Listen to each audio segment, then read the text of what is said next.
crime is a community problem, and to address it properly requires screams for community solution.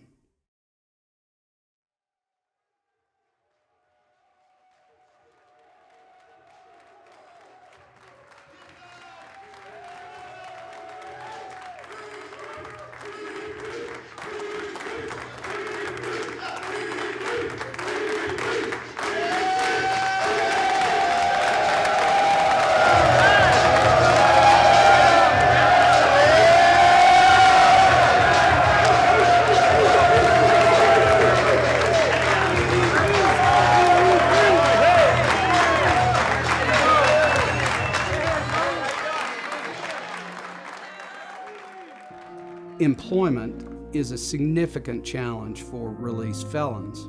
The strategy is to connect men who have very little, if any, exposure to legitimate business operations to guys who have some exposure.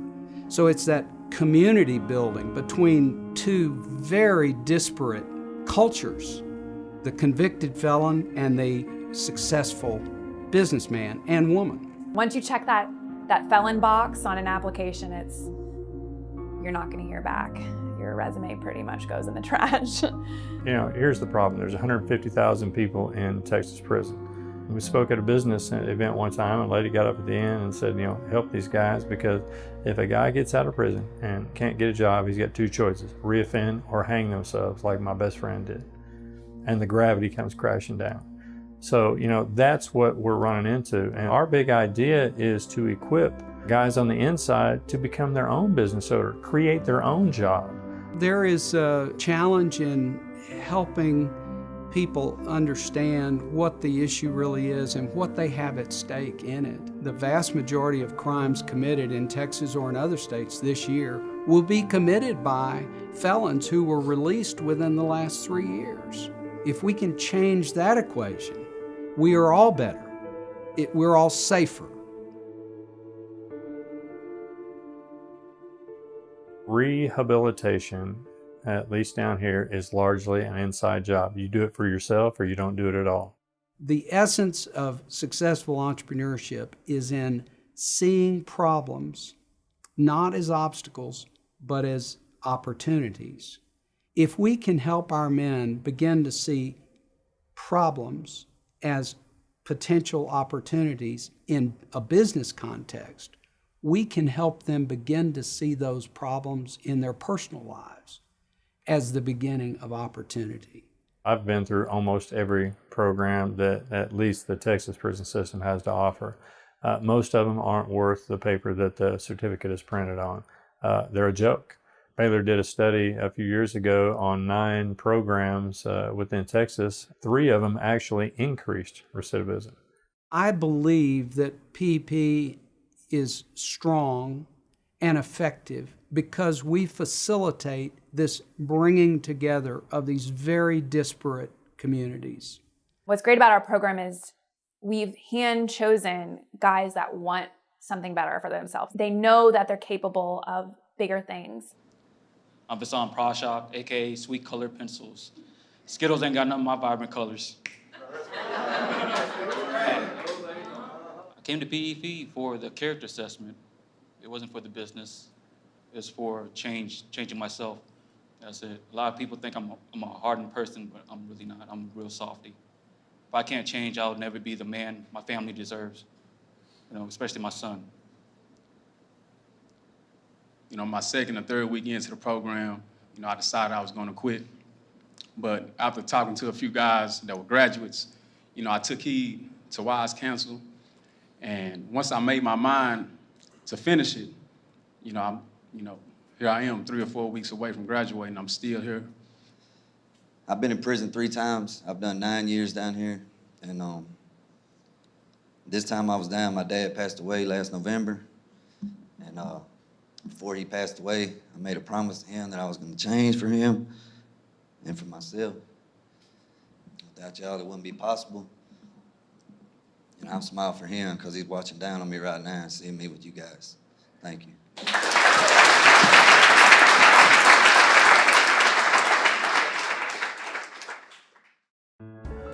was blessed, and I think part of that blessing is the dramatic change that took place in the 20 years I really worked on myself in prison. The first job interviews I had went incredible. I worked for about 12 years on the inside at a sign shop. I got an interview from a sign shop owner, and so I walked in basically with no fear whatsoever, and I handed the man my resume, and he looked at it and he said, "Wow, you've got a lot of experience in a sign shop." And I looked him dead in the eye. I said, "Can I be completely transparent with you?" And he said, "Sure." I said, "I just got out of prison." And he said, "Wow." I said, "Not only that, I did almost 22 years.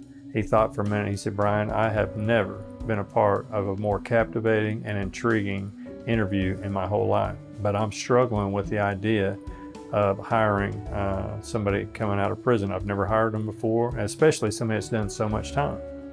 So I told him, "Let me tell you what you're going to get, not just with me, but anybody that's coming out of prison who has done a significant amount of time." And I said, "Number one, I'm hungry. I have no wealth built, and I have got to work every hour that you'll possibly get me, and I'll do that with bells on. Whatever job you need, from scrubbing toilets to whatever, I've got you." And he goes, "I get that." And I said, "We're also creatures of habit and structure from the inside. I'm not going to jump from job to job.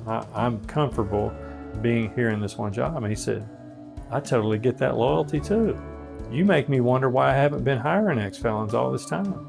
At the end, he said, "I'd like you to meet my accountant. Can you come back in tomorrow?" I said, "Sure." So I came in and met a lady, and she said, "Chris and I talked about you all last night." I said, "Oh, you guys are married?" And she said, "Yeah." So I probably spent 2 hours with her. Exact same response. She was like, "I get your story. I love your story.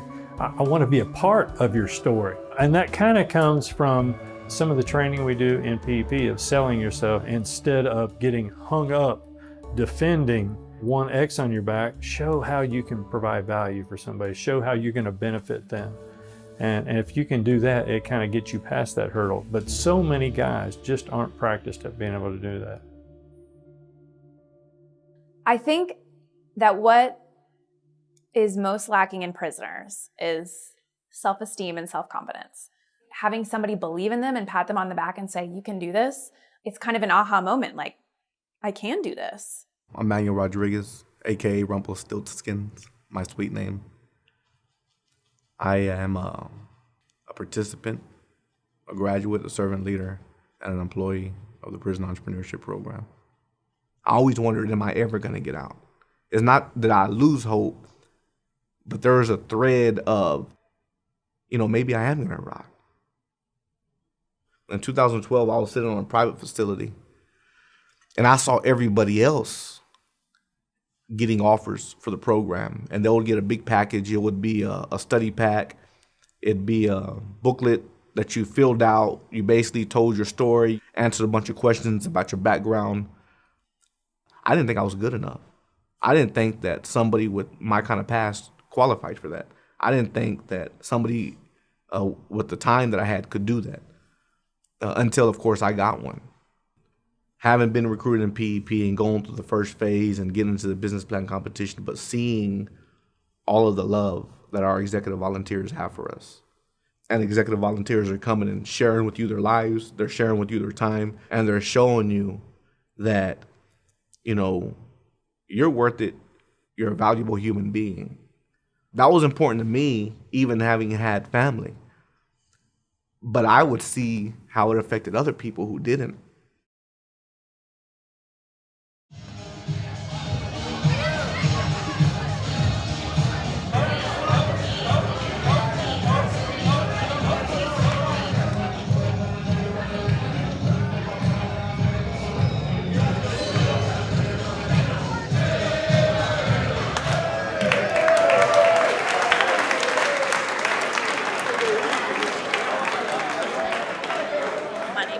Taylor, and I got involved with PEP through interviewing Brian Kelly for a job when he was 30 days out. And his story was fascinating and captivating. I told Brian, "You don't look like a felon. You don't look like somebody who's been in prison for 20 plus years. You don't look like your story. my opinion was what everybody else's was, just stereotypical, and it couldn't be more wrong. Hi, I'm Mark Murphy. I've been involved in PEP for about 2 years as a remote business plan advisor. And last month was my first time here. I really enjoyed just the energy and just being with you guys. I have some family members that are a part of the, we're incarcerated as well, and they didn't have opportunities like this. My son had the fortunate experience of being in Luther unit for 6 years, and he just got out 6 months ago. He was able to earn a degree there. He got his welding certifications. He's a great welder now, and he just got a job 3 months ago, and he's loving it and making good money. So you are in a fortunate position, guys. You're in this program, and it's going to help you get out. When that parole board opens up that file, you're going to stand out from the rest. It's going to help you stay out, and it's also going to help you propel in the business venture that you go into when you get out. So I'm happy to be here for you.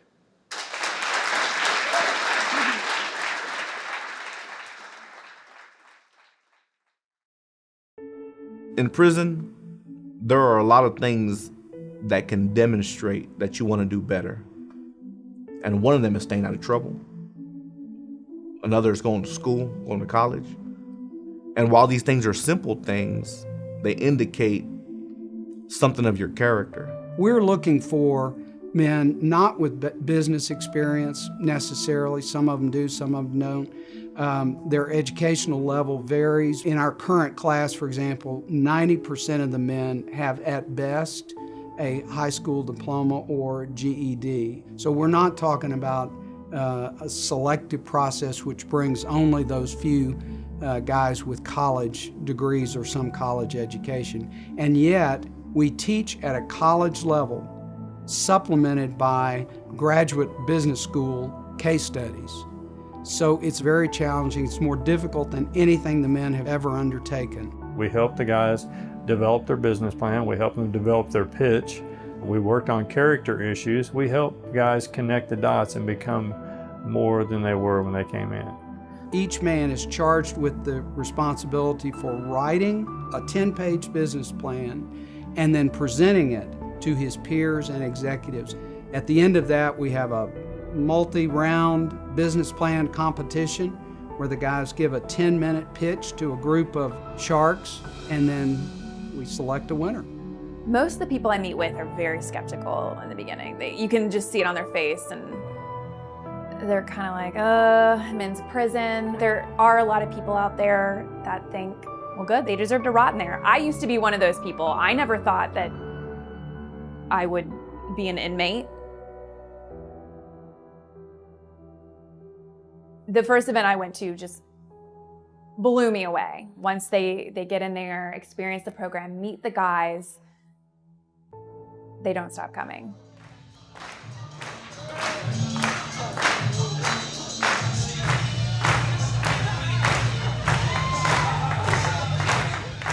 These guys and the staff, because most of us are convicted felons as well, we're just like you. We're human beings, and once you get to know them, your mindset, if you still have the opposite viewpoint, will change. My name is Ben Cardenas. My pitch was over Benzo Customs. I'm a custom painter, airbrush artist, pinstripe artist. Being able to pitch this today had my adrenaline going. I was the first one to go, so all the rush was on me. My name is John Duggan. My business pitch was about a framing company. I've done it before, and I did it well. And what PEP has done for me, it's rekindled that fire that I used to have when I was younger. We go through Toastmasters, we talk in front of the class a lot. They really prepare you for this public speaking, but it's still the hardest thing we do on a daily basis. I've been working with PEP for about 4 months now, and they sent me back to prison pretty quickly. When you're in this situation, you're in this place in your life, your intentions may be good and you want a lot of things, but does that ever come to fruition? Does that ever materialize? So if guys start to see that, what we need more than anything is for them to step up and walk it out, I think that'll put it square on their shoulders. And I've told them, when you get out, when you're on our caseload, any one of us, we expect it. I've been incarcerated over 19 years, and being able to come from where I've come from and the things that I've been through, but yeah, overall it went really, really well. We graduate in approximately a month right now, 100 days after that, I should be released. So I'm really looking forward to it after all these years and being able to really do what I love to do. I walked out of prison October 22nd of 2014. I was 34 years old. I had 27 days left on parole to complete my 20-year sentence. I was picked up by PEP reentry coordinators, and I was taken to a PEP transitional home. As a matter, like, everything I have on was given to me by PEP. There are thousands of well-intentioned organizations that serve convicted felons around the country. As far as I'm aware, there are really very few that have this inside-out strategy, and I think it's just critical. We have a ready-made answer for almost everything right here. Whereas somebody getting out of prison that doesn't have the PEP network gets $50 in a bus ticket and no help whatsoever. And how is that man supposed to make it? I've been in prison, before. I'm saying this time. So my second time coming out, it was different. Because first time I got out, I didn't have anybody. This time, when I got out, I was getting picked up by a brother who I've been locked up with. And so we was able to see the change, within each other. Show me that I'm not there by myself. I mean, even though that I have lost everything based on my actions, as long as I'm improving myself and I want to be different, I'm not by myself. And without him, I would be. I took the guys to eat at CC's Pizza a couple of blocks down one night after E-School, and I had already eaten, so I took the van to get some gas, and a panhandler came up to me and asked me if he could get $1. And he added that I just got out of prison. And I said, really? Tell me what happened. And he said, man, I just got out about a month ago. I discharged and I went to live with a girl here that had been my pen pal. And it only lasted about a day or two. We weren't compatible, but I don't know anybody here in the state, so I had no place to go. So when I left her, I was just living on the street, and the next thing I know, I got beat up and rolled and everything taken from me, including my ID. And he said, now I've got nothing and no place to go. I mean, it's pretty stark contrast, right? Yeah. I don't know how I would have done it without him. Yeah.